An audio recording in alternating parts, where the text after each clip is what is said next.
В год 80-летия добровольного вхождения Тувы в состав России жители республики увидят интересные программы, спектакли и творческие проекты, отметил в своем послании Верховному Хуралу глава Тувы Владислав Ховалы.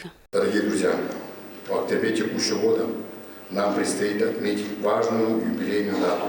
Исполняется 80 лет со дня добровольного вхождения Тувинской Народной Республики в состав СССР и России.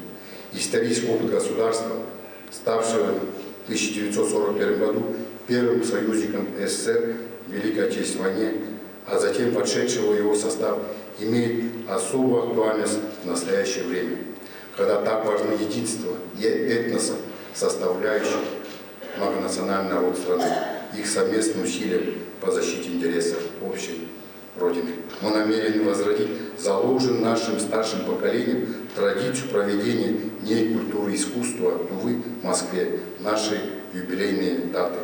Поручаю Министерству культуры республики начать подготовительную работу. Нам следует на высоком уровне провести масштабные общественно-политические мероприятия, посвященные этому событию.